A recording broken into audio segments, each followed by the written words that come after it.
Hello, everyone. Welcome back to another Tucker Tuesday. What's going on out there, chat? Happy Tuesday. Hope everyone's having a fantastic, lovely day out there today. Let's see who we got hanging out in the chat with us. Zach, what up, man? Frank Cap, how's it going? Patty O Furniture, Shiru, Caro Soldier, Bookworm, the Shadow Pony, what up, Lil Nuts, nice. What movie is he in? Not good with names. I don't know who you're talking about. Hello, King of Meatballs. Hello, hello. Tier, what up? Remy, how's it going? Shadow Cat. Mortos, hello. Mike Savage, Shrek, howdy. Big Dave, what's up, what's up? Man, we got some real interesting stuff to take a look at tonight. And I have a story. Oh boy. Oh boy, I have a story. Or a doobabber, what up, man? Noah, how's it going? Let me take a drink of my drink real quick. It is hot as a motherfucker here today, man.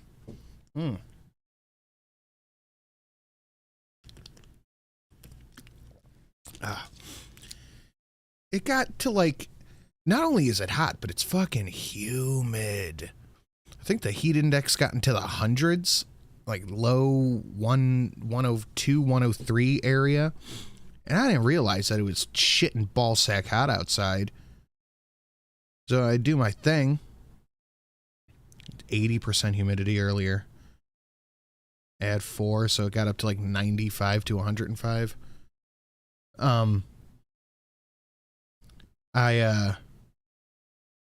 went outside and I'm like, I'm just gonna go do some yard work. I went to the gym.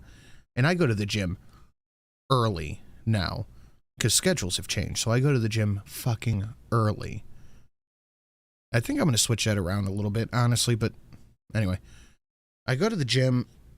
I get there at about 5 o'clock. I'm leaving a little after 6:30. I'm like, oh, it's pretty warm out for this early. I go back inside. I don't go back outside until about 11. And I just turned around and walked right back in.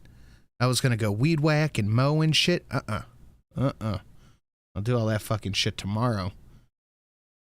I ain't having it. But then I had to go and I had probate today. And part of the reason I stayed inside for so long. I had to go to probate for the rest of Mom's stuff. And oh my Lanta. I am...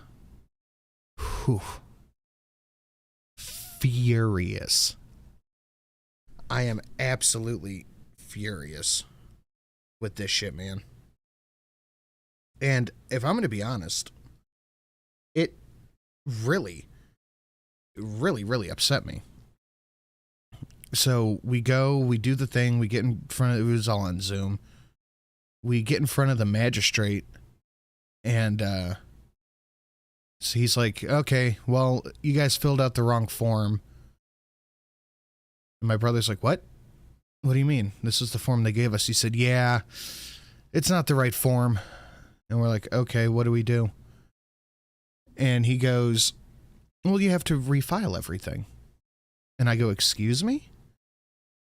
And he goes, yeah, you have to refile everything, and then it'll be another 6 to 8 weeks from there. We're booking 8 weeks out right now, so think 8 to 12 weeks before you can appear again. And then the release of assets, and the assets aren't much, but not much is very helpful, right?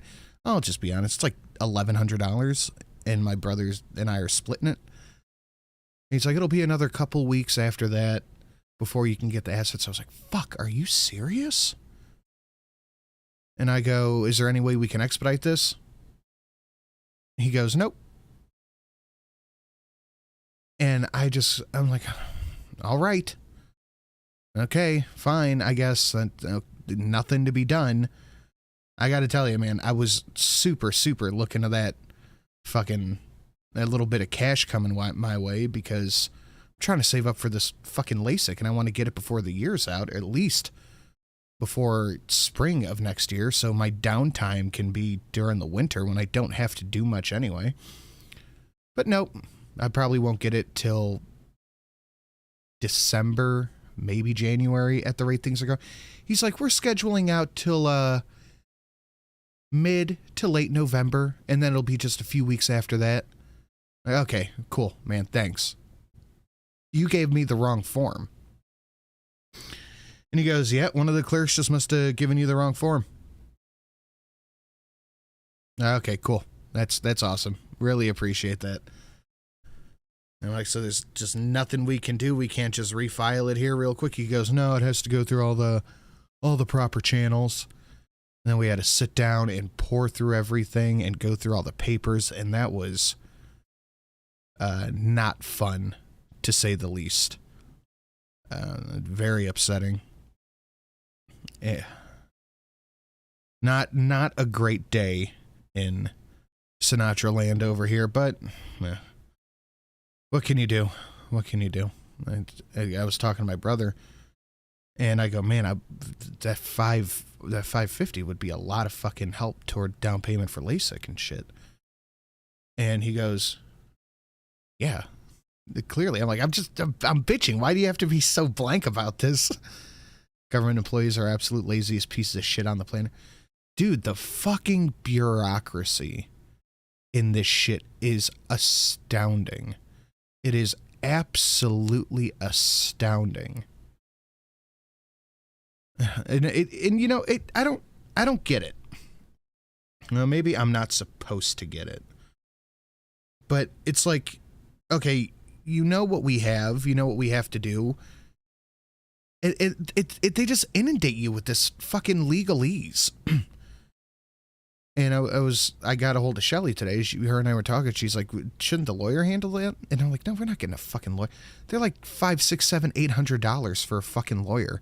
Could you imagine us spending $800 on top of everything we already paid for a lawyer to get $1,100 fucking dollars?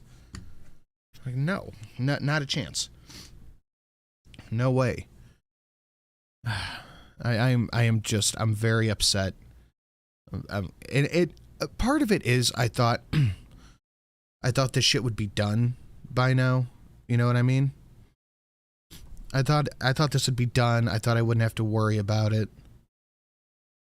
But no, I have to go back down there. I have to refile all the paperwork. He said, this is a quote from the fucking magistrate. We'll try to refund you. Refund, I forgot the verbiage he used. He's like, we'll try to refund you the filing fee because it was a mistake on our end. And I was like, try? You'll try? And he goes, yeah, just in case you should bring another money order for $100. I was like, what? Bureaucratic fucking horseshit. Bureaucratic fuck horseshit. What a fucking mess. What a pain. And it was just, on top of it, it was super upsetting because you got to go through all that shit again. You have to go through all the paperwork. You have to look at all the records. You have to go through the will. You have to write all the numbers. Like, okay, not only is this tedious, but I'm holding back tears because of everything that's happened.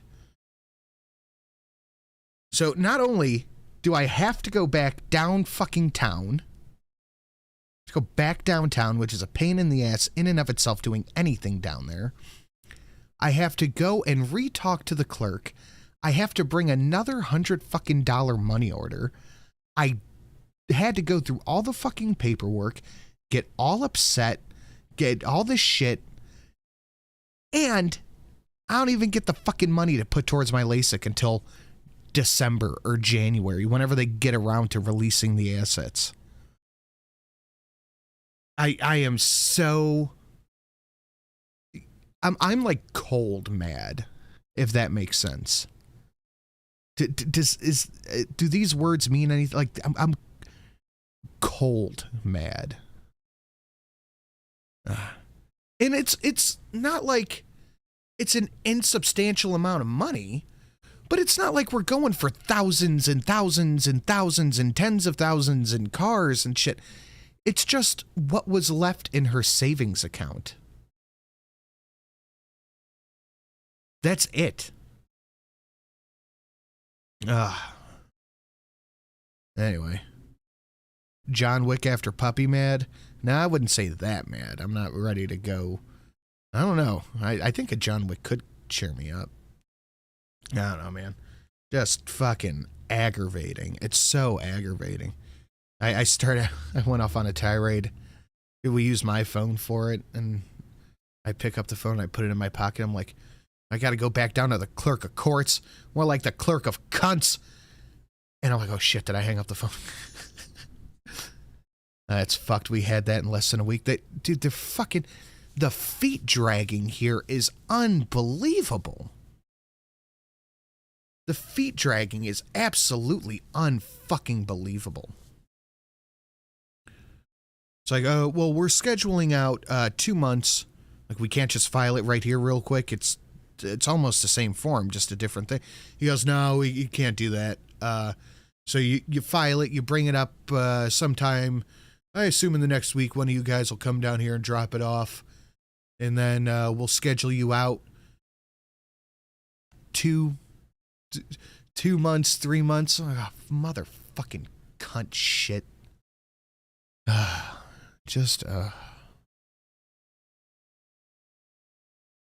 Anyway, guys, thank you for coming and hanging out. Let's get to what we're doing. The Tucker interview with Viktor Orbán. Please smash that like button. Please share it out on your social media. And if you feel so inclined, please consider hitting up that Streamlabs. It is greatly appreciated. Like I said Sunday, like I said yesterday on Twitch, what I am doing right now with every extra dollar, which is now negative $5.50, with every extra dollar I can, I'm just stashing it to the side. I'm gonna save up. I want to get the LASIK done. So if you feel like you can chuck anything in the hat, I would appreciate it. Streamlabs down below. You can pre-order limes, turnips, angry, or lemony otters for Friday. And we're going to get right to this, guys. I don't remember if I said hi, Drunkle. Hi, Drunkle. The Biden administration described you in the United States in the media as a fascist. Are you worried about being crushed by the United States? It's dangerous, may I say. I'm not the... Yeah, the United States has a tendency to go after political opponents they don't like. Favorite politicians of the liberals, unfortunately, but nobody is perfect, you know. There are certain things which are more important than me, than my ego. Family, nation, God. Liberal originally meant freedom, but now in Europe, liberal means that you are enemy of the freedom. We are ally to the United States, and we are worse treated than the Russians. If you respect democracy, don't you let countries govern themselves? If you take a step back, the point of NATO is to provoke war with Russia. This is a bad strategy. We have to stop it. The entire point of NATO has literally always been war with Russia. That's the reason it was created, was war with Russia. We cannot beat them. They will not kill their leader. They will never give it up. They will invest more. It's a joke. It's a very dangerous moment now. That's obvious to you. Not just for me, everybody on the street. Did you see Tario got 22 years today? Just the political prosecution is unbelievable. I bet he doesn't have to wait fucking 3 months before he gets put away either, the fuck. The Third World War knocking on our door. You were just in an election. Did you consider at any point just indicting your challenger? Wouldn't that have been easier? To do what's going on now in your country, you know, to use the justice system against the political opponents. In Hungary, I think it's impossible to imagine. Surprise, motherfucker. This is the Missile guidance system, bitch. I'm about to show you why the U.S. doesn't have free health care.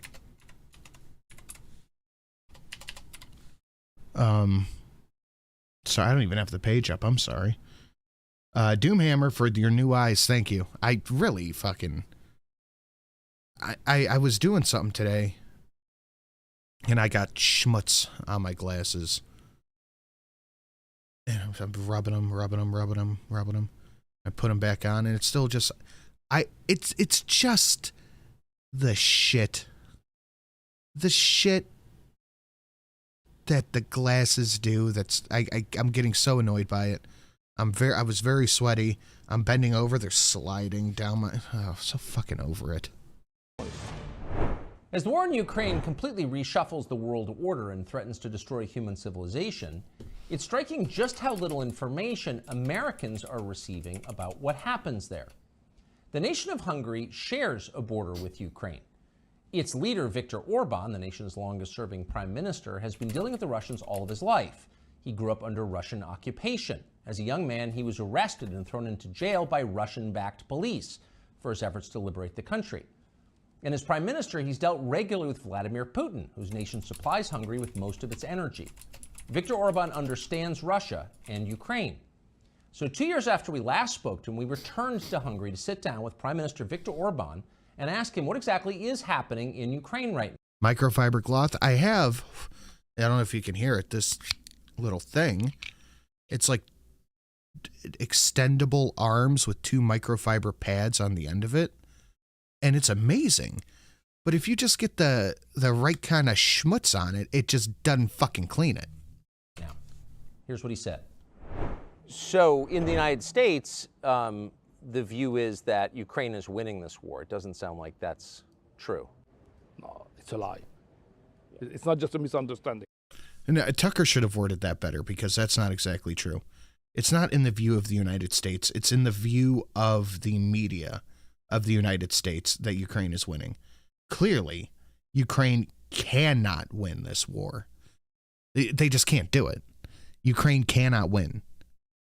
They will go total war before they do anything else. It's a lie.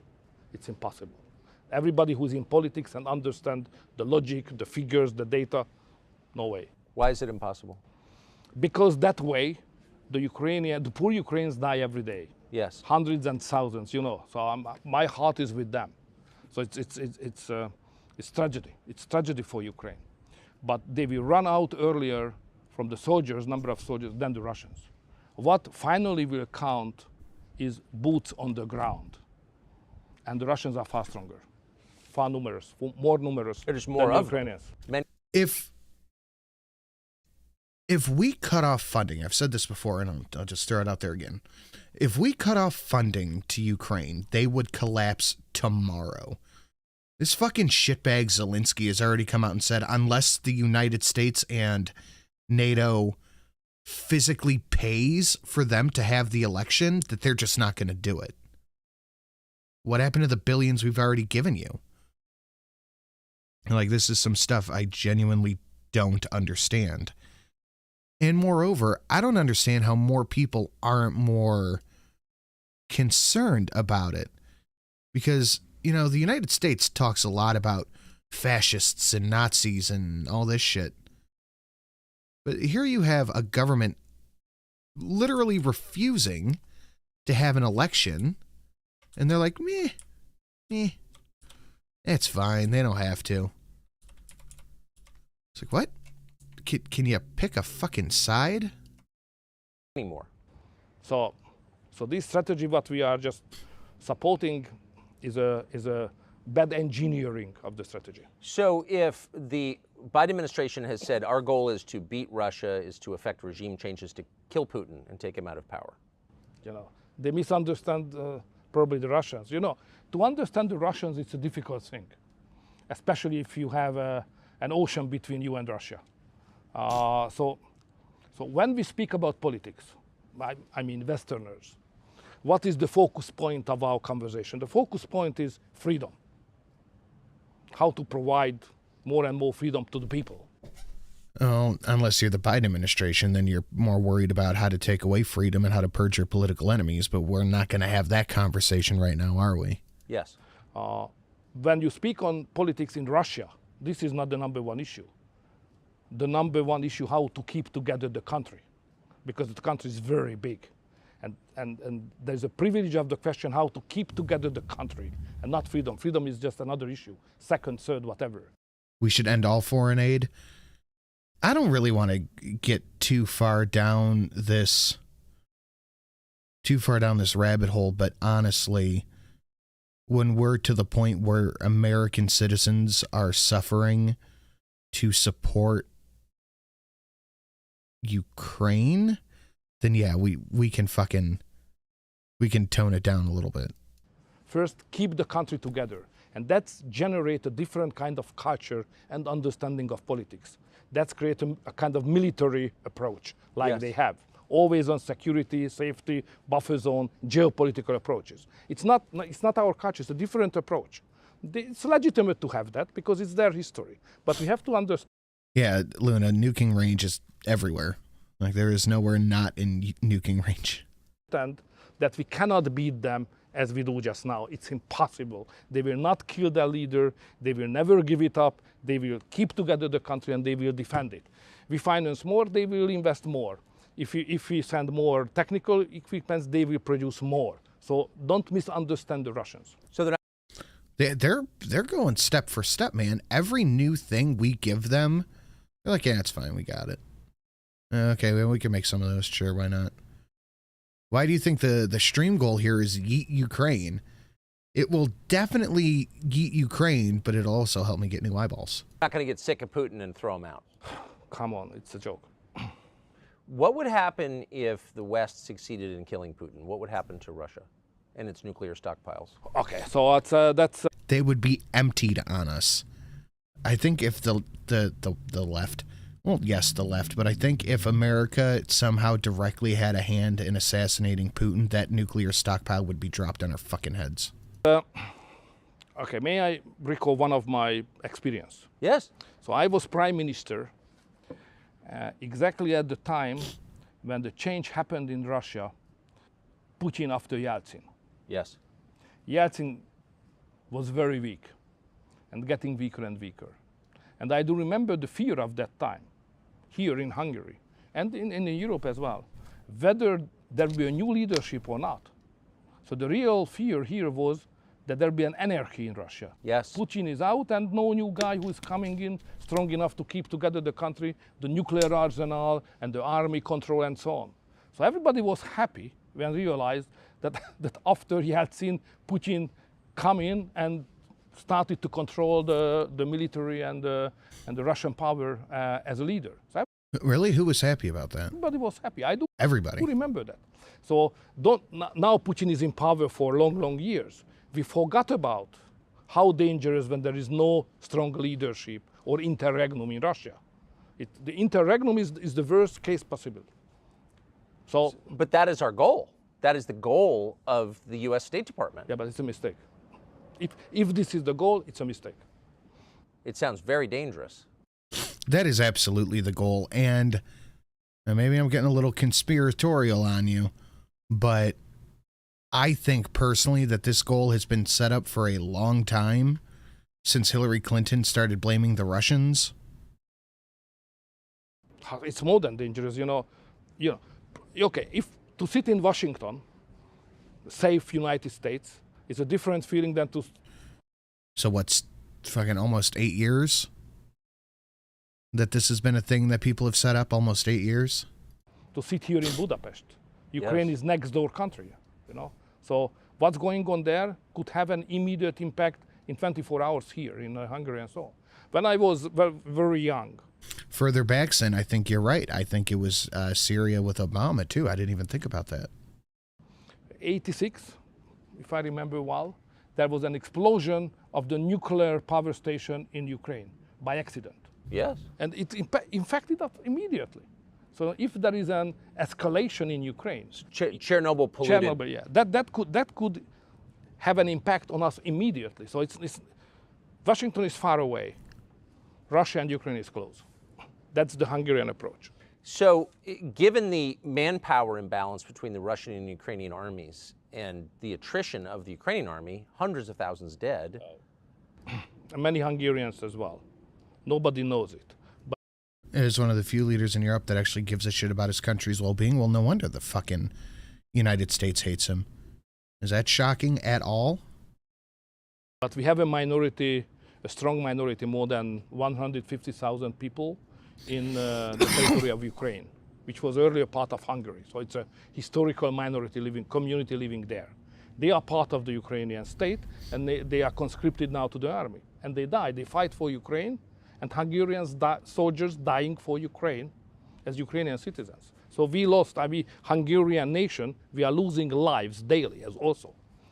At a certain point, they're going to need more men. They're going to need more soldiers. Where are they going to come from? And they're going to come from NATO. They're going to come from America. They're going to come from Britain. Tell me I'm wrong. They're going to go total war and beg everybody for some fucking help. Guys, if you're just coming in, if you're just sitting down, you're just getting settled in, please consider smashing that like button. Please share it out on your socials. That would be greatly appreciated. We're trying to get as many people as possible here to this new channel. And if you feel like throwing a couple of bucks in the hat, helping me out with this shit I got to take care of, or just you feel like supporting, you can hit up that Streamlabs down below. We still have a few question marks. You can pre-order stuff for Friday, too. That's the... Don't consider doing it. I never, ever, ever talk like that about donations. It is always, if you feel like it, if you want to. most risky question. So if any Western country would send any boots on the ground, that would mean a direct war between the West and Russia. And we are in a third world war immediately. So it's a very dangerous moment now. That's obvious to you. Just like Absolutely. Not for me. Everybody on the street. All the ordinary citizens are aware that we are living in a very dangerous moment. So the third world war couldn't knocking on our door. So we have to be very, very careful. And that's my message always to America as well at NATO summit. Be careful with that. And what kind of response do you get when you say that? You know, they are bigger, therefore they are more clever. So that's always the case. So they don't listen to you. We can say in that way also, yeah. I have to ask you about Nord Stream. about Treefiddy. So it seems very obvious that the Biden administration blew up Nord Stream. I don't know how that's even questionable at this point. Of course, Biden blew up the Nord Stream pipeline. Of course they did. I was just about to say something, but I don't remember what. Shit, it'll come to me. Can somebody tell the geriatric polywords in our government that the Cold War ended 30 years ago? Russia is only hostile to us because we have done nothing but antagonize them for longer than I've been alive. Where's my fucking bell? And Last Royal Raven, Russophobia goes back to the 18th century when Peter the Great started building proper first-class empires. Both the British and French Empire were very afraid of the resource-rich empire. That goes back to UK supremacy. Interesting. Interesting. Thank you very much, Fucklesnuck and Last Royal Raven. Oh, I remember what I was going to say. Not only will we get a song if we can fill the goal up, but if somebody hits the 501, I do feel like I could play that for Drunkle tomorrow. This has been a thing I've been holding out hope for a while, and I just want Drunkle to see it. I just want Drunkle to see the 501. And if someone hits that up, I can show it to Drunkle tomorrow, and that's the McKinley 501. They're directly or through proxies. I've never heard anyone dispute that, really. And I'll play it for him tomorrow on Polly's show.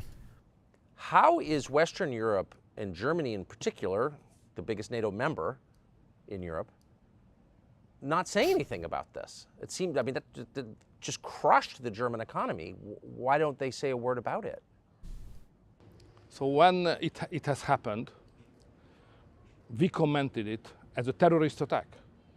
Yes. It was rejected in Germany and in the West. It was not a terrorist attack. It was something, you know. So that's a. Yeah, it's interesting how everyone just stopped talking about that like within a week, right? I thought that was weird. Kind of evidence of lack of sovereignty, but it's the job of the Germans. I would not like to criticize them. What we Hungarians did immediately, we made clear that there is another pipeline, not just Nordic Stream, but there is a southern stream coming gas from Russia through the southern corridor. Turkey, Bulgaria, Serbia, Hungary. And together with the Serbian Prime Minister, President, we did very clear that if anybody would like to do the same thing with the southern corridor as it was done with the northern one, we consider it as a reason for war or terrorist attack. And You wanna bet that something's gonna happen like this during the winter? we will immediately react. So don't do that. Probably you can do it with the Germans, but you can't do that with this region. That was very much clear. Do you think people understand that? I think so. You were not speaking to the Russians when you said that. On that subject. Yes. It's a Hungarian issue, it's not a Russian issue. Right, but when you said to the world, don't commit an act of terror against this pipeline, you weren't speaking. It was not addressed to Moscow, no. No, it was not, right. So if you were in charge of NATO, if you were, say, Joe Biden, what would your next move be in the war in Ukraine? What would you do? Peace, immediately. Call back Trump. That's the only way out. Call back Trump. Call back Trump. Because, you know... Oh, they're never going to go for peace. These people, war is really good, usually really good for the economy. But the way our economy is right now, war is amazing for the upper echelon of our economy. You guys know who I'm talking about, the top people, the ones in charge. Lack of a better word, the Richmond, north of Richmond. That's who war is good for right now, and that's why it's not going away, because they're making fucking bank. The U.S. gives money to Ukraine. Ukraine buys stuff from the military-industrial complex in America. They turn around, lobby people, and then, of course, there's the 10% to the big guy. Can't forget that. You can criticize him for many reasons. I understand all the discussion, but, you know, the best foreign policy of the recent several decades belonged to him. He did not initiate any new war. Yes. He treated nicely the North Koreans and Russia, even the Chinese, you know. He delivered a policy which was the best one for Middle East, Abraham Accords. Yes. So that was a very good foreign policy. He's criticized that he's not educated enough to understand the world. This is not the case. Facts count. And his foreign policy was the best one for the world. That's pretty undeniable at this point, honestly. I can't really argue with that. We could talk all day, all fucking day about his domestic policy and the stuff I didn't agree with. There's plenty there. But the foreign policy, can't really complain. In the last several decades I have seen. And if he would have been the president at the moment of the Russian invasion started, no, it would be not possible to do that by the Russians. So Trump is the man who can save the Western world and probably the human beings in the globe as well. That's my personal conviction. Can I ask you, just to skip around for 1 second, about the Russian invasion of Ukraine? Days before that invasion at the Munich Security Conference, the Vice President of the United States, Kamala Harris, said to Zelensky at a press briefing, we would like Ukraine to join NATO. Now, Ukraine joining NATO obviously cannot, It's a long story. What?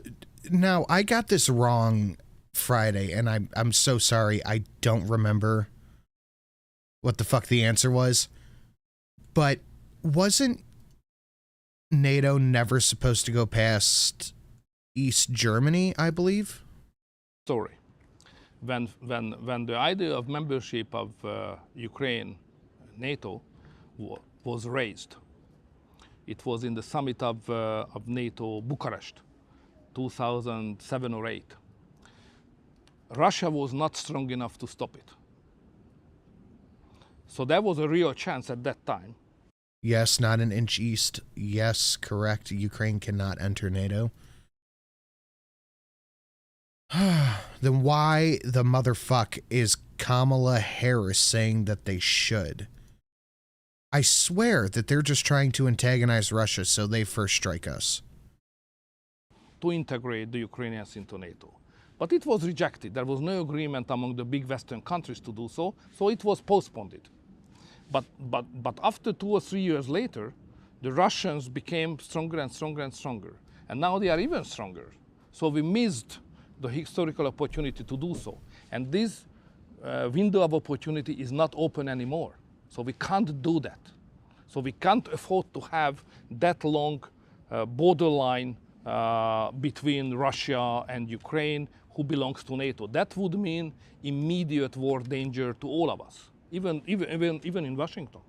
So it's dangerous even for the United States. It's not just dangerous for the region, but even for you. It's dangerous for the fucking world.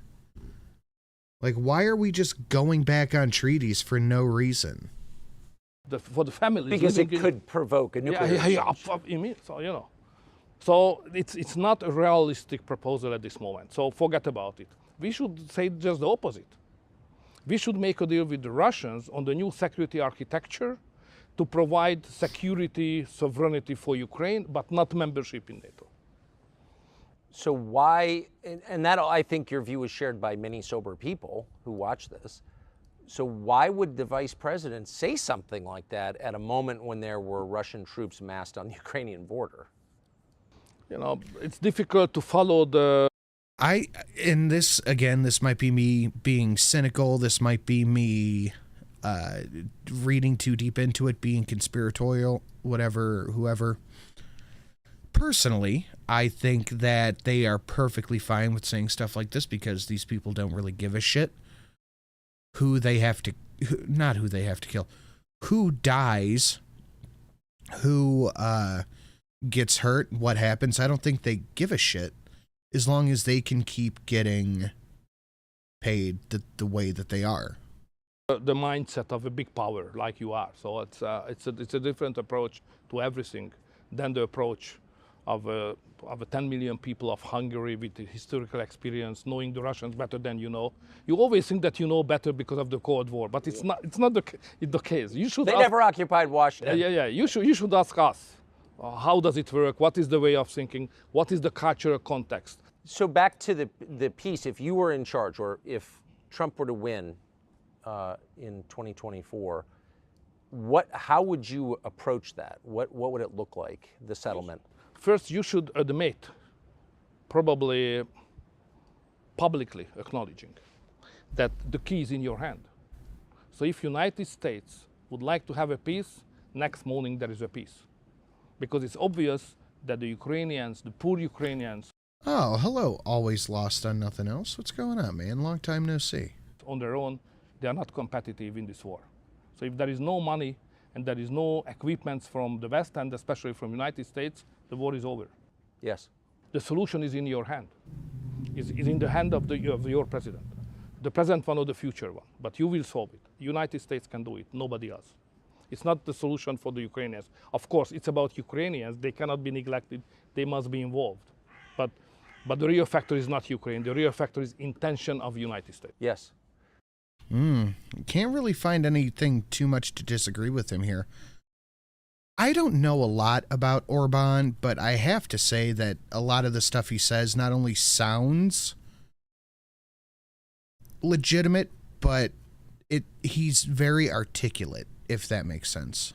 So policymakers in the United States have been talking recently about taking Crimea, including the Russian port, away from the Russians. Is that a realistic goal, and what would happen if we tried? It's totally unrealistic. So, no way. That's not a wise... No. It's not wise, it's not realistic, it's out of question. Last night we stood here and you had fireworks over the city to celebrate the founding of the city, of this nation, St. Stephen's Day, and you had a... You guys know you can get fireworks here too, right? There's a way to do it. Maybe someone in chat will tell you how to do it, but there is a way to do it here. About 10% of your entire population standing outside cheering, and they all seem to be happy to be Hungarian. How do you get a country that's grateful to be Hungarian and identifies? You know, it's You don't sow dissent among the people. You don't have teachers who are teaching them America is bad and that the history of America is based on racism. That's how you fucking do it. It's an ancient nation first. The country was established 1,100 years ago. So we are a historical nation using the same language, no relatives. Nobody speaks the same language around us. Germans and Slavic, no Hungarians. So therefore, to maintain the language, to maintain the culture for this country.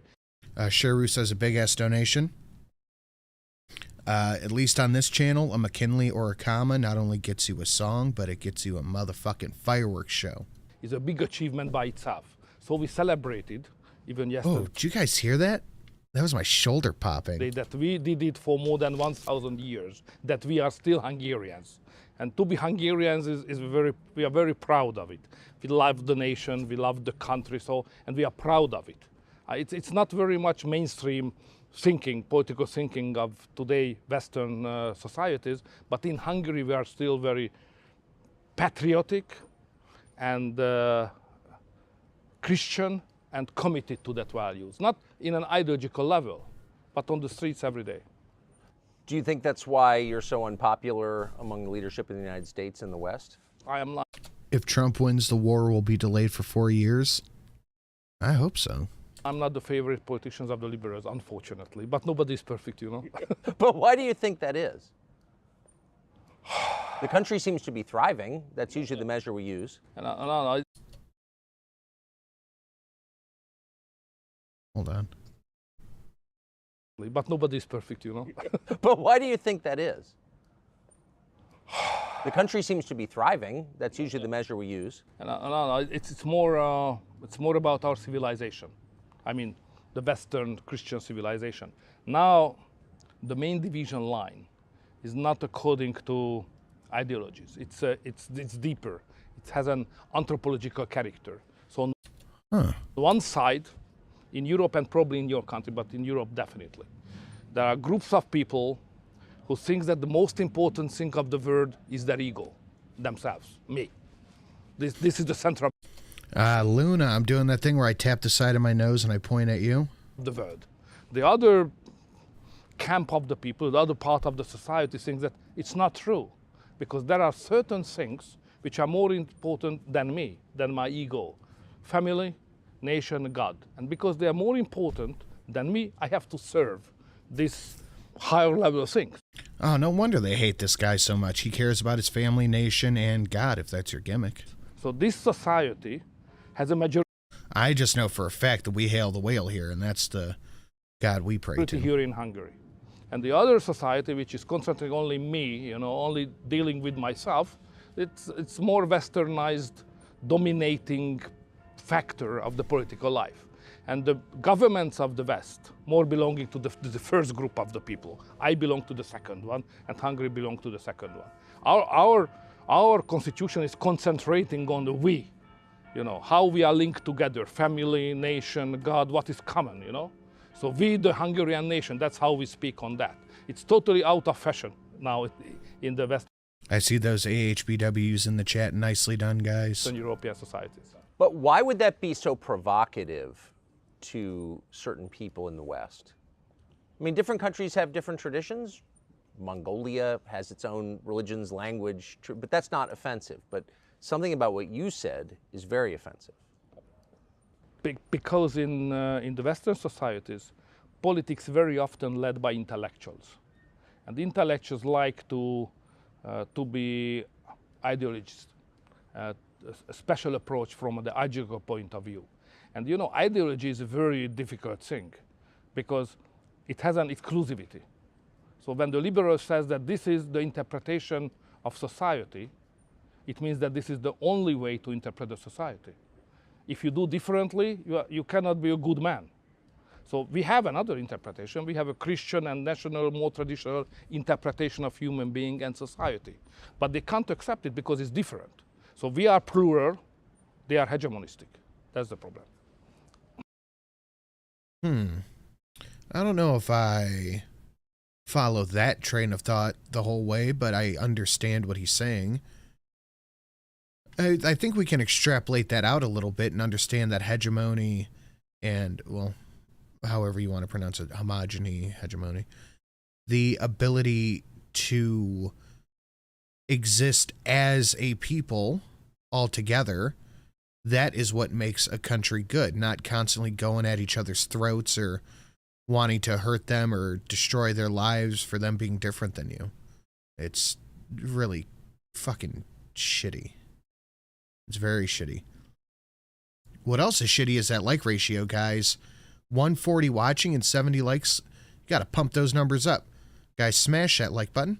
Share it out on your social media. And if you feel so inclined, please hit up that Streamlabs. You can help me yeet Ukraine. So the intolerance is baked in. It's part of It's coming from the ideology. Absolutely. The liberal ideology, basically. Liberal originally meant freedom. But now in Europe, liberal means that you are enemy of the freedom. because you are hegemonistic. It is weird how, while they are not actual liberals, that these people do seem to hate everything liberals stand for. Request on society, on values, and the concept of human being as well. So liberals are against freedom. That's how we see them. I've noticed. I mean, I don't live in Hungary. I can't assess it. I can assess your media landscape, which is much freer than ours. Much freer, much more diversity. I have to fight every day. In the United States, right. The people who run our country don't. Virtually every media outlet is on their side, reflexively. And yet they describe you in the United States in the media as a fascist. And the Biden administration seems to believe it, the State Department anyway. The U.S. is the biggest, most powerful country in the world. Okay, I will change the stream goal then, just for you. We're at 15. And some change. Oh, $15. Yeet. What do I want to... You know what? After fucking today, you know what I want? Yeet. Motherfucking bureaucrats. I don't fucking remember how to spell that word. There's a bunch of extra U's in there for no reason. I got it. Hold on.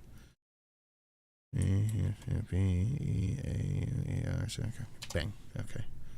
No red squiggly line. I think I got it right. Are you worried about... Two less I... Oh, fuck. That's good. That's good. Okay, fine. Hold on.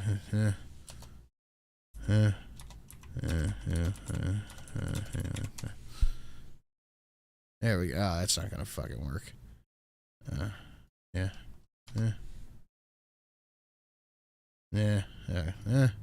Okay, good enough. being crushed by the United States? It's dangerous, may I say. So we should not neglect the importance of that fact. When the United States administration does not like you or consider you as an enemy or having a backtrack, it's dangerous in international politics, you know. Yeah, it is very dangerous for international politics when they're trying to provoke war with one of the biggest powers that we have. So you are powerful, still #1 power of the world. So if you criticize somebody, we have to be very cautious how to deal with that. And now the Democratic administration does it regularly. So we have to be clear here that this is not the voice of America, it's the voice of the administration of the United States. Not all Americans has the same approach as the government, like the Republicans, who are far closer on value basis to us. The previous president is friend of Hungary on the value basis, historically and, you know, wholeheartedly. The one thing I will say, Trump never really seemed like he was a super religious cat. So it's a real friend. So don't make a mistake to consider United States equal to the United States administration. Yes. And I think that difference is important because you have competition, a political system based on competition, and hopefully Trump will come back or Republicans will come back, and the relationship will be again very good. But now it's absurd. Can you imagine that United States government deleted the agreement between Hungary and the United States on double taxation? But they still have the agreement between Russia and the United States. And that means that American citizens, for those who don't know what this is, American citizens who live and work in Hungary have to pay Hungarian taxes to your government, but also full federal taxes to the United States. But the That's lovely, isn't it? attitude as such, we are a member of NATO, we are ally to the United States, and we are worse treated than the Russians, you know. What's that about? What is it about? It's what you just said. So what it might be helpful to say it out loud. Now, the Biden administration spent U.S. tax dollars to campaign against you in your last election. They didn't succeed. You won. Holy shit. I didn't know that. Whoa. You know, Why are we spending our tax dollars to campaign against other current leaders? fair election. Big money. big money. I don't think most Americans understand that their tax dollars went to defeat you in Hungary. Yeah, exactly. But that's not, I mean, if you respect democracy, don't you let countries govern themselves? It's definitely against all the principles we confess. Yes, it is. Are you worried about American control over Hungarian debt? That? Debt, yeah, debt. I mean, are you worried that the Biden administration could potentially hurt Hungary economically? No. 10 years ago, probably that could have been the case, but today we are strong enough. No. It's not easy. It's far easier to cooperate with the United States government. It's far nicer horizon to have a good relation, but even without that we can stand and we can survive and we can grow. Even we can grow. Not just finance, but we can grow. So in the American media, you have been dismissed as a puppet of Russia, a friend of Putin's. I want to put on the screen a picture of you being arrested by Soviet-backed police. Holy shit. Oh my God, our media is so fucking ridiculous, man. Look at this. This is a friend of Putin. Yeah? Does it look like a friend of Russia and Putin? Really? As a young man, this country was occupied by the Soviets, by the Russians for 40 years. So given that, are you a bootlicker of Putin? Are you a puppet of Putin? What's your view on Putin? When I have first time met him, come back as prime minister, we said very clearly, don't touch upon history, because the history between Russia and Hungary is rather sad. Yeah, it's not great. It's really not great. Remember what Sargon calls them, dirty, dirty smear merchants? I prefer the term news entertainers, because that's really what they are. One of the main heroic attempts of the Hungarian nation to get freedom was launched against the Habsburgs in the middle of the 19th century, crushed by the army of the Tsar of Russia. They helped the Austrians because we were in the winning position. Yes. And the Russians were invited by the Habsburg, and they crushed the freedom fight here in Hungary. That's first. Then they occupied us in the Second World War. And then when we tried to get rid of their yoke in 56, they crushed us again. So history is you know, if you ask anybody on the street that any Hungarian leader who is elected freely can be a puppet of Putin or the Russians, they say it's a joke, it's impossible. Because we are a sovereign country, and even to the Russians we deliver many times that we are sovereign. So I don't take seriously that kind of accusation. Jamie Jam, that's what the headlines are going to read. Hungarian fascist leader wants racist Trump back as president. That's exactly what they're going to fucking say about it. These people are so goddamn predictable. It's not even fucking funny. But of course, I try to have a rational relationship with the Russians, especially on economy and energy. And my personal point is that without involving the Russians into a security architecture of Europe, we cannot provide a safe life to the citizens of Europe. But now everything is going against it, unfortunately. Well, Russia is hardly integrated into the security architecture of Europe. NATO is against, I mean, NATO is at war with Russia. Yeah. What NATO does is rather strange. Because if you look at the official position of NATO as an institution, as an alliance, they're exactly saying what we said. So no involvement, and we should do as much as we can for peace. That's the official position of NATO. But at the same time, NATO says that member states of NATO should do their best to support the Ukrainians. You know, so that's. So they're basically saying NATO should be supporting Ukraine. We should clarify that what's going on, like United States foreign policy to support and finance the Ukrainians, it's not the policy of NATO, it's the policy of United States. That's a big difference. But I mean, NATO countries. I have an idea. If somebody would be so kind as to hit the, what is it? 1669. I'll explain what my idea is and see if you like it. It's now border over 1,500 miles of Russia. So it seems like the point, if you take a step back, the point of NATO is to provoke a war with Russia. I mean, that's what it seems like. What is the point of NATO? The point of NATO is that we are stronger than the Russians are. That's very important to make clear.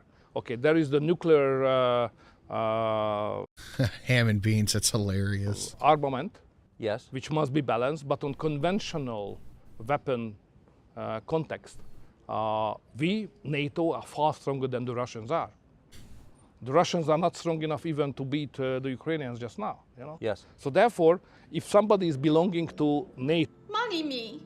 Money now. Me a money needing a lot now. Sure, Sin, let's hear your idea. I want to Photoshop or whatever, After Effects, whatever it takes, Zelensky's head over that and have Joe Biden as Charlie Day going, yeah, money me, money now. What do you guys think? member of NATO, it's obvious that we are in a secure position. Russia is not able to threat our security. It's out of question because we are so strong. That's the number one point. The second is that some leaders of NATO, some member state leaders like your president, they had a strategy to crush the Russians somehow. And the strategy was that the Ukrainian soldiers will fight and some member states of NATO will finance this fight. Yeah, do it. Okay, I think I will.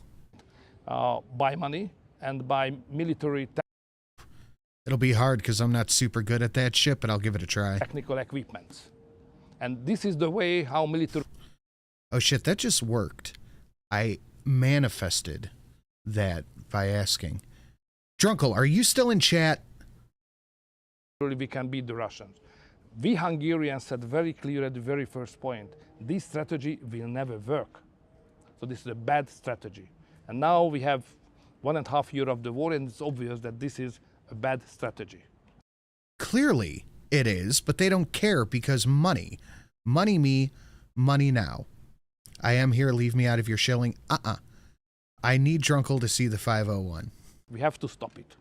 We need a new strategy or we should run as soon as we can for peace. What's One funny? last question. What's funny about the 501 though is it is a Tucker Carlson based donation. It mentions Drunkle. I've had it for like a year and some change now. It has never been played on a Tucker Tuesday and Drunkle has never seen it.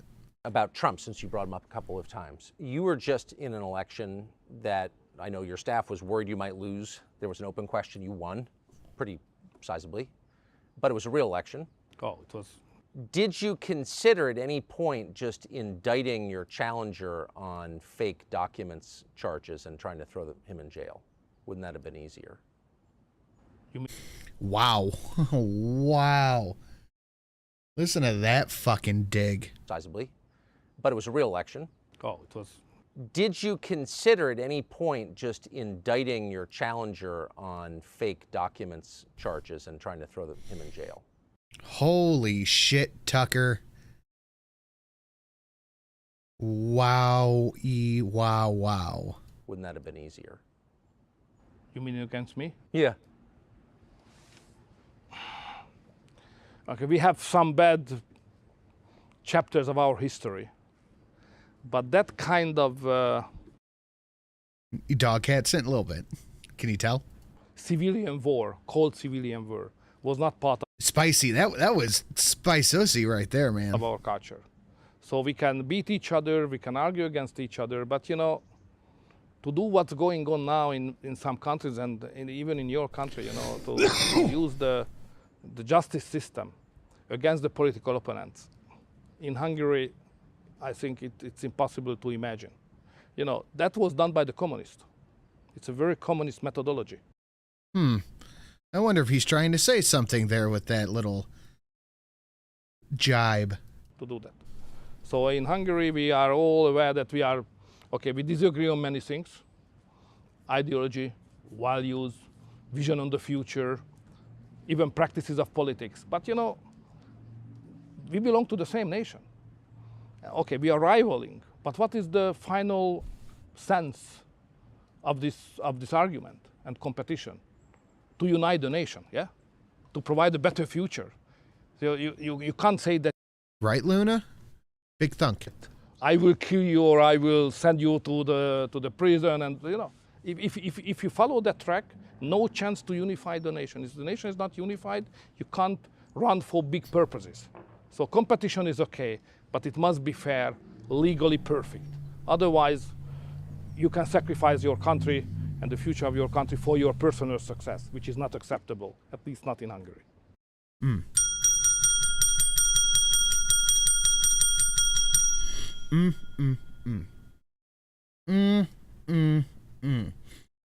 right, we're going to move on to the next speech, guys. Let's just keep it moving. That like ratio is looking better, but not great. Please smash that like button. Share it out on your socials. I'm trying to get as many people here to this channel as possible. If you feel so inclined, please hit up that Streamlabs. Like I said, I trying to save up as much money as possible toward LASIK and the thing with Drunkle and the Dona and blah blah blah blah blah. They don't want a better future for America, then it could not be. Yeah, absolutely. Now let's see what this is all about. Give it some volume. To be in this retrograde right-wing hellscape. He is in Budapest, I believe. This is my second time in Hungary, and both times I've had exactly the same reaction. First, well, the first reaction, if I'm being honest, is the food is amazing. I feel like it would be. The second reaction is I have no hope in this lifetime of speaking Hungarian, but I admire it. And the third reaction is this does not seem like a right-wing hellscape to me at all. It actually seems very much like the country that I grew up in. It seems like America circa 1985. You know, where there's Bucharest, what did I say? Budapest? My bad. a big bulk of normal people who aren't that interested in politics. Then you have people on both sides who are each making their case, and there's a vigorous public discussion about that, and people disagree, but they're not on the verge of shooting each other. It's all kind of normal. That's the way it seems to me. So if this qualifies as a dangerous, rogue, right-wing country, I'm thinking maybe the terms have changed a little bit since my childhood. It's almost like the Overton window is shifting so unbelievably far left that even like your most bog standard country is now a right-wing hellscape.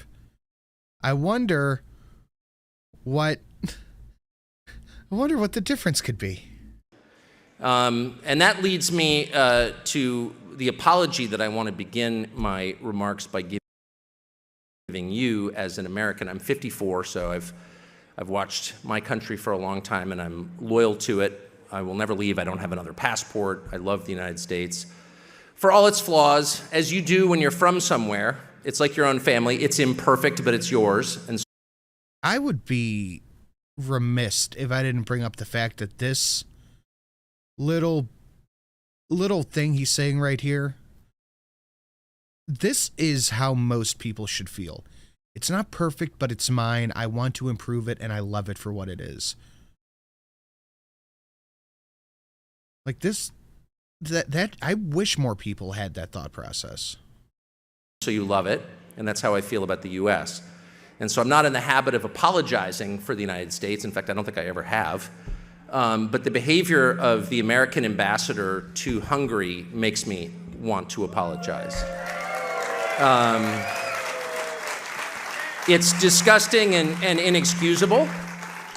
It's also so far from the norms of diplomacy in my country that it's hard for me to believe that David Pressman is actually doing what he's doing. And I say that as someone who spent his life, 35 years in Washington. I'm the son of a diplomat. So I have a maybe better than average sense of what diplomacy is. Diplomacy is a pretty simple concept. It's the business of, often the art of, convincing other countries to take your side on matters that help you. Remember Obama's apology tour? How could I forget? Remember when Michelle Obama said that after they elected Barack, that was the first time she ever felt proud to be an American? Or proud of America or something like that? And the entire premise behind diplomacy is countries are different. They're not all the same. They have different languages and histories and religions and cultures, and they're hard to understand. And that's why you hire people who can understand them, who speak the language, who are on some level sympathetic maybe. And then you send those people to the other country to try to convince that country, whether it's an ally or a potential ally or even an enemy, to take your side on an issue that helps you. That's the whole point of diplomacy. Seems like most people have forgotten that. It's about working together. Is to convince other nations to take your side. The point of diplomacy is not to hector other nations for its own sake, to show up in somebody else's country and scream at them because they're different from you, because they have a different history or language or religion or culture. That is the opposite of diplomacy. It does not serve the interests of the country that sent you, it harms them. And so for a creep like David Pressman, who was not a diplomat, who was a political activist and Biden donor, to show up in your country and lecture you about your culture and threaten you because you do things differently from the way they do things where he lives, hurts the United States and is a grave embarrassment to me as an American and an outrage to me as someone who pays his salary. It's disgusting. And I would say that even if I agreed with what he was saying, it's not simply that I agree with you and don't agree with David Pressman. It's that as an American, he's not serving my interests, he's hurting them. And that is undoubted, that if you go around talking shit about America, that people are going to go, hey, you know what? I don't agree with what you're saying. You're actually hurting. If he showed up, or a so-called diplomat from the Biden administration showed up and say Bahrain or Qatar or UAE or some important Gulf state and started lecturing them about how it's wrong to venerate a 7th century goat herder, I'm not a Muslim, but I would be gravely offended by that. Because it's not the business of the US government what you... Not only that, but I'd be embarrassed. You believe. It's not our job to tear down and assault your culture. It's the job of our diplomats to win you to our side, not to enrage you for no reason. And David Pressman is doing this not on behalf of the American people who do not share his views, and it's measurable in our public opinion polling. He's doing it on behalf of a tiny percentage of the American population, on behalf of an interest group. The loudest percentage, and also, shockingly, mostly journalists. The Human Rights Campaign, carrying their water under the US flag, paid by US taxpayers to this country to attack you because you have views he doesn't like. That never happened before. I don't think that's happened in my lifetime. Nobody from the State Department could get away with that. He'd be recalled immediately and scolded and fired, as David Pressman should be. He seems very fired up by this, and honestly, I don't blame him. All this shit happened, and then Tucker has to go out there and say, no, most people don't feel this way. Don't listen to this fucking guy. He does not speak for us. So I just want to say I'm embarrassed that I share a country of birth with a man, with a villain like this. It's horrifying. And my advice, to the extent I would presume to give you advice on how to handle this, is just wait it out. Wait it out. How sad. The United States is in a place right now where this is not sustainable.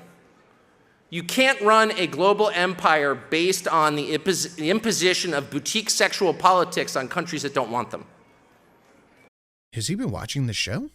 The United States, I think, did a lot to liberate Hungary from the Soviets, from the Russians. And I'm proud of that. My father was involved in it. That's how I knew about Hungary, because my father visited Budapest 35 years ago, when you were still under the yoke of the Soviets. And the purpose of...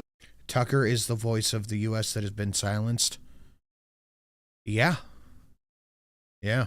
American diplomacy in Eastern and Central Europe then was to help liberate the countries so they could run themselves. And the idea was you didn't want a foreign superpower telling you how to live, because that's the opposite of democracy, it's tyranny. And to wake up one morning 35 years later and see my own government engaged in exactly the same kind of tyranny. The Soviets told you you had to worship Lenin. The State Department tells you now you have to worship transvestites. It's not so different. Uh-oh.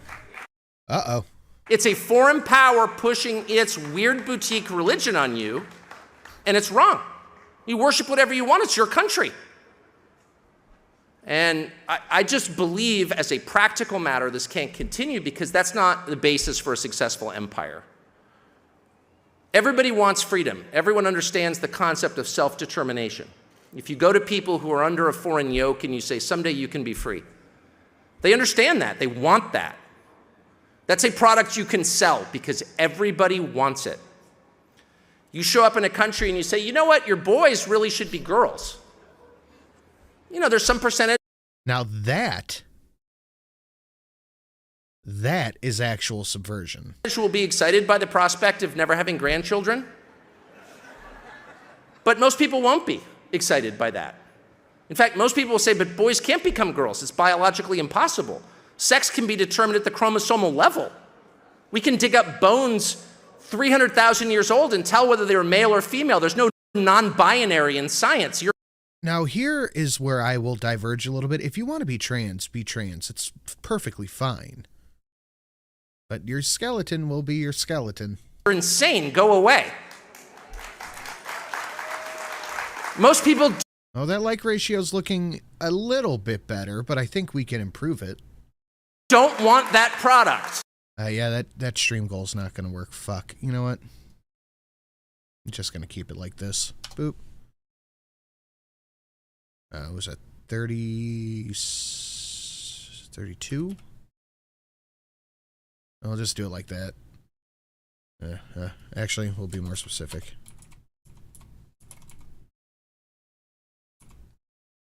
Okay, there we go. We'll just keep it like that. And so if the purpose of your empire is selling something... Be racist. I am a building. Don't. Let's be honest here. The only countries that want war with Russia are the UK and the US. Germany, France just virtue signal because they have to. Turkey and Arabs are slowly turning their coats too.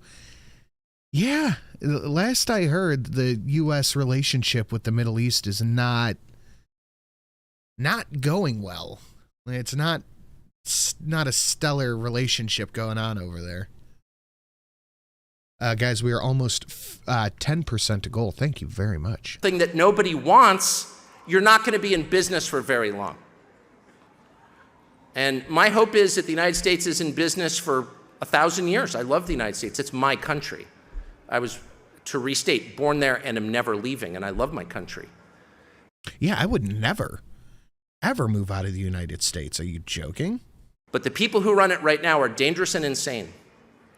And you can see that in the way they're treating your country, which even if you don't like the values of the majority of Hungarians, even if you reject the Hungarian constitution as Christocentric and think that Viktor Orbán is a bad guy and you hate goulash, even if everything about goulash is good. Hungary is repugnant. Speaking of goulash, I think after this I'm gonna get some. Do I have any leftovers from Sunday? No, I have no food. Taco Bell. To you. If you're the United States, you're still not going to spend... Oh no, I have ham and cheese. I'm making sandwiches. ...a lot of time hassling Hungary because Hungary isn't hassling anybody else. Hungarians have views, your government has views, and even if you disagree with them, you must acknowledge that Hungary is not exporting their views to anybody else. You're not rolling across the border to reclaim territory you lost after the First World War. That could happen, but it's not happening. Taco Bell gives turbo shits if you're weak. Happening now, anyway. Transylvania is safe in Romanian hands at the moment. But it's true. This is not an expansionist power. I think Luna is correct. Middle Easterners respect one thing: strength. Joe Biden is the weakest I've ever had in my life. Most of Asia is about a strong leader. Yeah, no, exactly. Say what you want about Trump, but the fucking Syria looked at him funny and he dropped Tomahawk missiles on their fucking airbase. Like, strength is a pretty universal language. This is not a power that's crushing weaker nations with sanctions. This is not a power that's exporting something ugly to the rest of the world. This is a country concerned with its own safety and prosperity. That's, in the words you used to hear a lot in the United States, a country that is minding its own business. And so even if you disagree, which for the record I do not, but even if I did. Lil Nuts is right, hit like you freeloaders. And I ran the State Department, I would say, you know, let's take a pass on Hungary. We've got bigger problems. But they can't. They hate Hungary. And they hate it not because of what it's done, but because of what it is. It's a Christian country, and they hate that. And that's the truth. And nobody wants to say it, but it's true. And it's not a particularly provocative Christian country. I don't think most Hungarians go to church. It's not a theocracy. You're not required to believe in the catechism to live here. It's nothing like that. It's a soft Christian country, the softest ever. 300 years ago, people would look at modern Hungary and say, that's not a Christian country. But by modern standards, it's one of the last countries that identifies as a nation built on Christian precepts. Very based. Again, not imposing them on anyone else. But that is enough to incite our policymakers in the United States. And that is exactly why they hate Russia, by the way. I'm not a fan of Russia. And if I was, I wouldn't admit it to a Hungarian audience. When I hear Orbán described as a Putin suck-up, I think, really? That image of Orbán being pushed against a police car. Here's your view of some of the ladies. They look a little young, but they will grow. With a baton to his neck by the time being linear and all that. Soviet-backed policeman comes to mind. Yeah, he's probably not pro-Russian, just guessing. That blonde right there, that's a smash. But why do they make that charge? Well, because one thing that Russia and Hungary have in common is a big part of the population identify as Christians. Now, why would that be provocative? A huge part of Malaysians identify as Muslim. Fine with me. But it's not fine with Washington at all. It's deeply offensive to see that alive in Europe. And that is the core. It's not rational. This is happening on a gut level, but it is expressed through policy. You know what I just started to notice, and I'm going to look for it now? I haven't seen him look down like he's reading a script. Like, I feel like he might have talking points or bullet points, but he's just firing off the hip on this stuff. Policies that I'm ashamed of that most Americans don't even know exist. The fact that Americans working in Hungary have to pay Hungarian and American taxes, one of the few countries in the world. Teleprompter probably. Now, usually those are like right in front of you. World where that's true. That's well, like in front of you. It's punitive. That's punishment. And it's punishment for your constitution and for your attitudes. That is cultural imperialism. That's what we used to call it. The idea that the bigger country gets to impose its way of life on small. Tucker would be a great president. I read his book. It's over there, The Ship of Fools, and the other one. The Long Slide. I have all those books up on my shelf over here. Honestly, both books read like one of his monologues. They read like one of these speeches. Smaller countries, not convince them to adopt our way of life, not convince them to drink. He has no notes. Coca-Cola because it tastes great. You can't see it, but let me full screen it. Maybe you'll see it then. Oh, thanks. Thanks, full screen. Appreciate you there. Okay, wrong one. No, maybe, yes. This one, no. No. There we go. And of course it's, oh, fucking, hold on.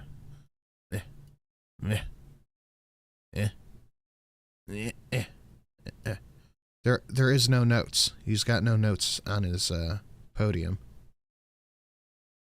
Even for Luna Vegas or outer space, would you? No. I like right where I'm at. But force them. Convert or die. That was repugnant to Americans. That was the opposite of the American promise, which was this is all voluntary. Come to our side because you want to. We've got something better to offer you. We're not going to force you. We want you to come under your own free will. Oh, what the fuck is this? And that's no longer true. And what's sad... A little breaking news for my local people here. Richmond Heights police warn people of Stevenson Street to shelter in place. Richmond Heights. Where the fuck is Richmond? I think that's southeast. Ongoing police investigation. Are being told to shelter in place. No other information at this time. Cool. Thanks, man. Bad in my. Oh, I'm going to come. I think I got rid of that donation. I think that one is long gone. I'm pretty sure. Relatively sure that one is long gone. My opinion is that while the United States still has, I think, a lot to offer to the world, and I would never leave because it's, and no offense meant by this, and I hope none will be taken, it is the prettiest country in the world. It is, let's be honest. Even the crummy, sorry, it is. It's beautiful, and it has wonderful people, and I know many of you have relatives there. A lot of you are Americans, and you know exactly what I'm talking about. It's just been taken over by lunatics. But the core of the country has not changed. But what's so interesting to me is that the people running the United States are no longer even pretending to offer a better life to the people who live there. Because they don't care. They don't care about us. All we have is each other. Which is a huge change. I mean, throughout the course of my life until fairly recently, we had people I voted for in office, people I would never vote for in office, but all of them made basically the same promise. Elect me, give me power, and I will make your life better. And here's how I'll do it. I never hear anybody make that case in the United States. And what they're offering is a world in which human flourishing is, if not impossible. Can you guys hear my stomach rumbling? Holy shit. Very difficult. The ruling party is the party of the childless, the unmarried, the people who are working for low wages for large corporations and living in tiny apartments in overcrowded cities that are rife with crime. That's not a cliche, that's true. It's not a talking point. It's true. Who votes for the people who run the United States right now? People who are, again, working for big nonprofits or big banks, living in crowded conditions, very often alone, in big Eat something, Sin, restock the studio. I don't like eating on live too much. I have ramen here. I don't really keep food at the studio, honestly. cities having their food delivered by immigrants. Unless I brought it with me that day. And spending their time glued to a screen. What does that sound like to you? It sounds like prison, actually. It sounds like prison. When people violate our laws in the United States, how do we punish them? Well, we execute a few, not very many. Shin ramen? No, it's cup ramen, Korean barbecue flavor. That shit's horrible for you. I know, but it's $1 a thing, and I'm poor.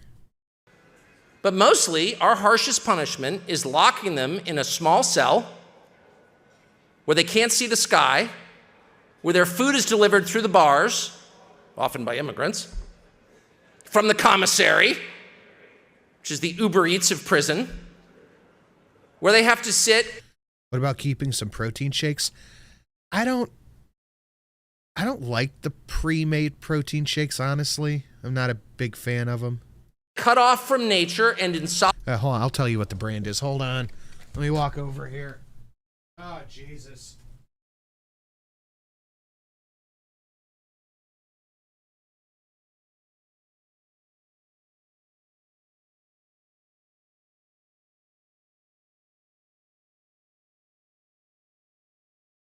Nason, like that? Nason or Nason, something like that. Nason. Solitude for years. Regular bog standard ramen is dog shit. But if you know somebody who can make real ramen, or you get something like the cup ramen, that's fine. You can get flavorless protein powder and mix it into foods like ramen. Makes it taste better. I didn't even think about that. I am 150% out of protein. I'm out of creatine, and I'm out of my pre-workout. I am fucked. And that's like $150 worth of shit, and I just can't afford it right now. I just don't have it. Well, that's the life of your average Democratic voter. Solitude, isolation, cut off from nature. Who are the people who oppose this? And some of them are Republicans. You're Oh, and here's Luna. I had a ribeye and steamed vegetable. not going to hear me say word one in support of the Republicans, by the way, who have collaborated in the most dishonorable possible way with the Biden administration. So instead of saying Republican, I will describe them as anyone who's not with the program, which is the majority of people in my country. Where do they live? And more important, how do they live? Well, they're poorer generally on paper, but are their lives worse? If you live in a place where you can see the sky, where you can make your own food and maybe even know where it comes from, if you can go outside and say identify 3 species of trees or hear birds or experience silence, the rarest commodity in the modern world, silence. I had pork belly and salad. I'm crossing my fingers hoping that the lunch meat I bought Saturday is still good. If it's not, I'm going to just go to Taco Bell, I guess. And I'm going to... I don't know how much fucking cash I have on hand, but I know it's not enough to get everything, so hopefully I can at least get my pre-workout. Where you can hear voices that aren't being broadcast from NBC News or Google, maybe higher voices. Those are the people who are not with the program. People who have a daily experience of others and who have a daily experience of nature.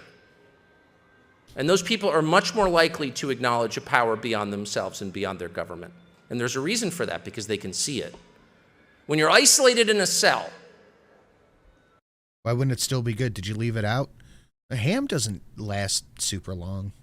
Living, as the urban planners of the United States now refer to it as, in density, which is I have to wait till, I think, Thursday. somehow supposed to be good for the climate or the world. No, it's death. It's enslavement is what it is. When you're living crowded as you would on an industrial farm as a cow or as a chicken in a pen. Oh, he's sweating. You are not liberated, you are enslaved, and you can't think clearly, and your reference points are gone, and you can't see the stars, and you can't see the trees. You cannot see God's creation. All around you, you see what? Drywall and screens made by other people, people who don't mean you well. And your ability to make clear judgments, to think clearly, to think rationally, goes away. And the next thing you know, you're still wearing a COVID mask 3 years later. Yeah, no. And I've been seeing stuff about them wanting to bring masking back. No. No. Because how would you know not to? 4 years ago, I moved with my wife and some of our many children outside of a city where I had lived most of my life, Washington, D.C., to a rural area. And the very first thing I noticed when we left the city was every time you would stop and do something, whether it was, go to the store to get something to drink, go buy food, go to the post office, the very first thing that would happen is someone would talk to you. Do you know what talking is like to a person? It's different from texting. People speak and you look at their faces when they talk. And I hadn't had this experience quite as often as I did when I moved to a rural area, and they would talk and they would say things that weren't necessarily relevant to my daily schedule, like, how are you? How are your dogs? Stuff like that. And my first instinct was, man, I gotta go. I've got texts to do. I have a lot of emails to return. I don't have time to talk to this person. And I'd feel jittery, like you're getting in the way of my schedule by making human contact with me. That's how I am. And then I realized after a year or so, that is the whole point of life. It's not to return texts. It's to have relationships with other people. The people who you see day to day are more important than that little glowing rectangle in front of your face, guys. That is the whole point of life. That's where all joy comes from. It doesn't come from money. It comes from being in relationship with other people and with God, for that matter. And one leads to the other. And I had, as close to the earth. I heard Jill has the coof. Yeah, and they said that Biden will be masking in the home. We'll get more into this on Friday because I have the stuff pulled for it. But yeah, it's pretty interesting.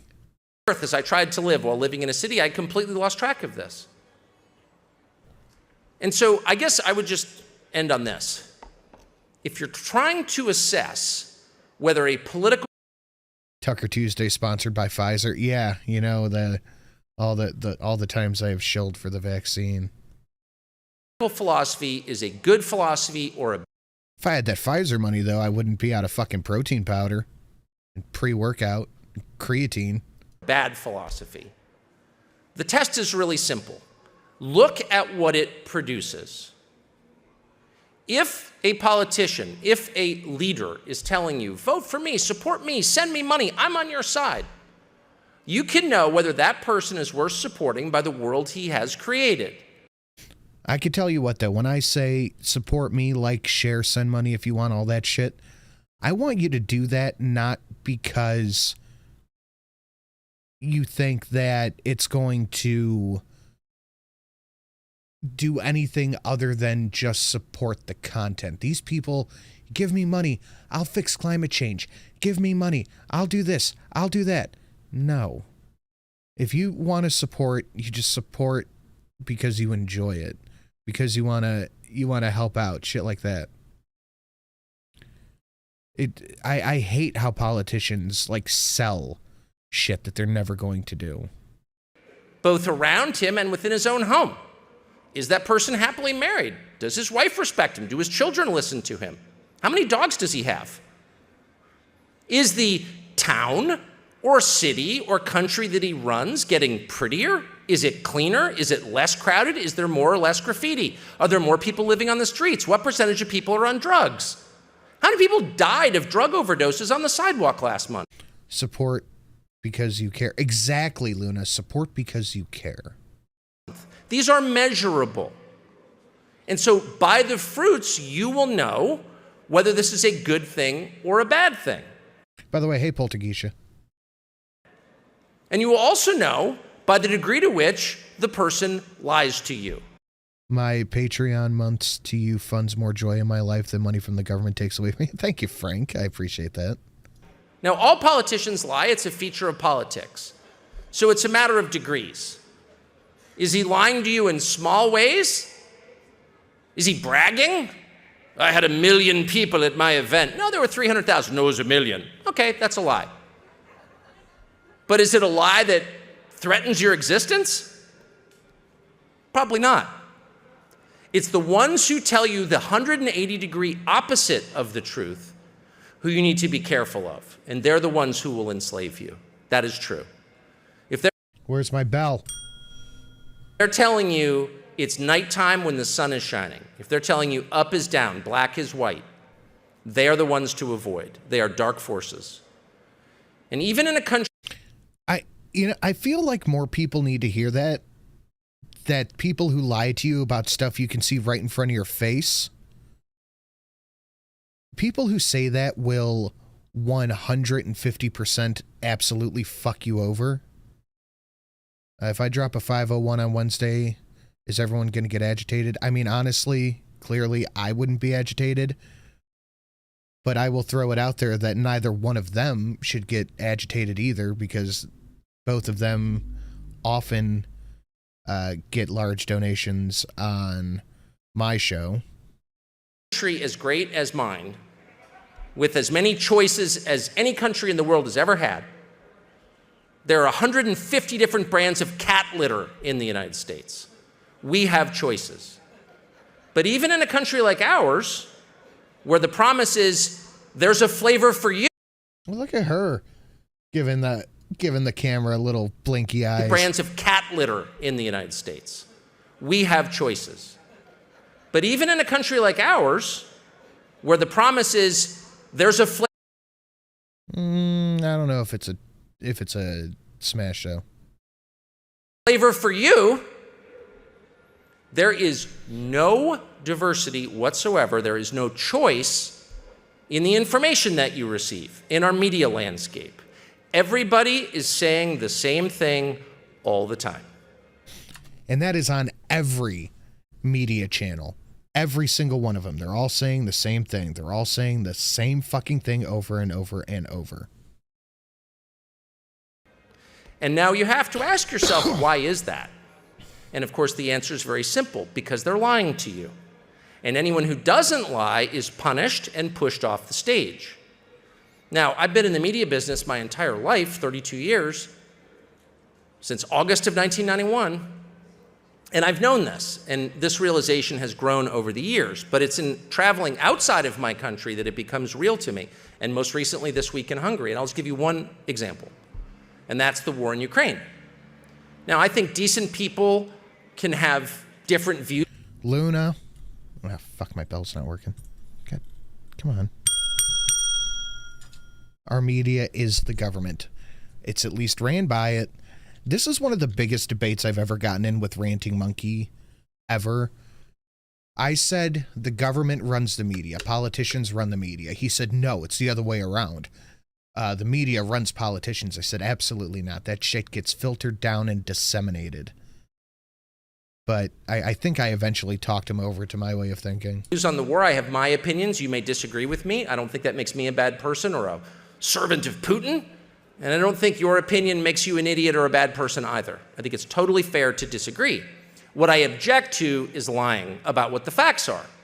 And in the United States right now, the overwhelming majority of the population believes that the Ukrainian army is this close to defeating the Russian army.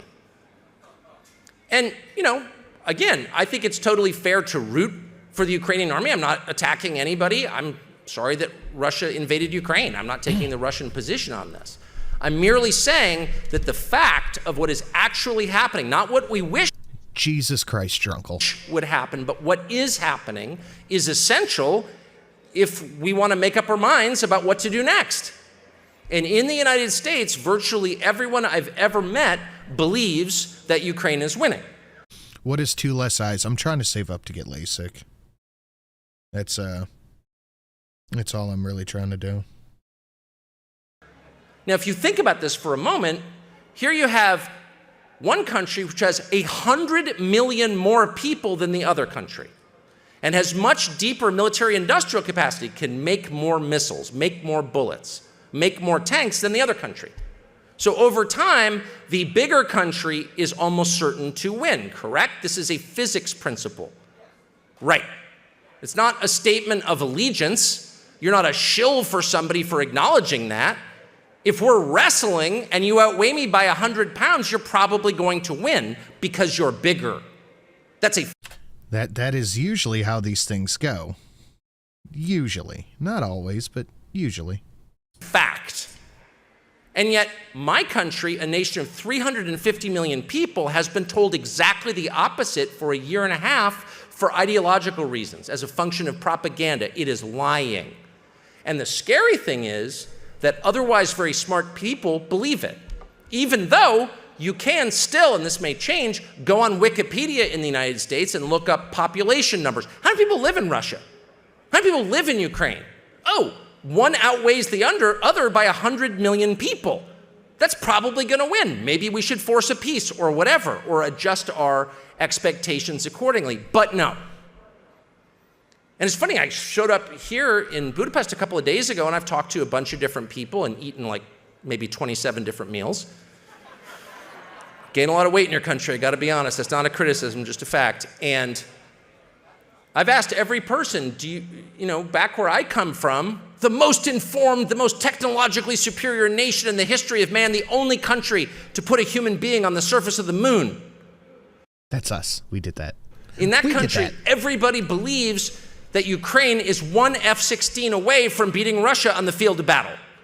And one American-funded F-16.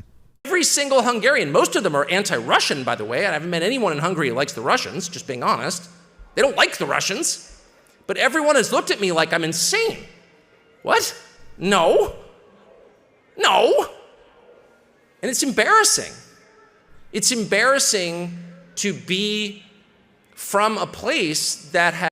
It's also embarrassing to get ready to end your show and you really have to pee, so you want to keep doing it because you're enjoying the show, but you really got to fucking pee. Has been lied to at scale and believed the lies so thoroughly. But the truth, An F-16 isn't a viable solution. It isn't a viable solution for you. I could think of a lot of shit to do with an F-16. is that's kind of the state of man. I'm always interested when I come to Europe and the Ottoman occupation. And what's amazing to me is these countries went from Muslim to Christian in like one day, the day the siege ended. And you're like, you think to yourself, well, did all these people convert in one day? And not all of them, but yeah, most of them did. Because the deep truth, which no one wants to admit, is that leadership matters.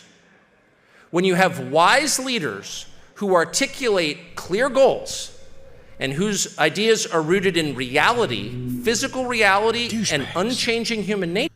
I hate people with those fucking loud cars.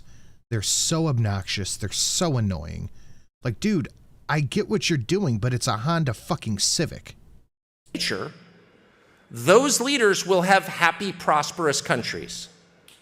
And when you have leaders who have poison ideas that are rooted in anti-human, anti-theological ideology, when they get some crackpot idea like Marxism or neoliberalism or trannyism or whatever the ism is, those leaders will lead their countries to destruction. So as much as me as a native Californian wants to believe that everybody's opinion is equal and we're all the sum total of our choices, that's not true. We are all hostage to history. We are living in a world that we did not create, but that our leaders created for us. That is true. And by and large, we will follow them wherever they go. And so your leadership matters. It's essential. Your heart may not change when leadership changes, but the world around you will. And so do all that you can to preserve good leadership. That would be my parting piece of advice. Thank you for enduring me. Absolutely based. But guys, that will be it for this one. Please keep an eye out for the AAA meeting tomorrow on Polydub's channel at about 5:30 EST.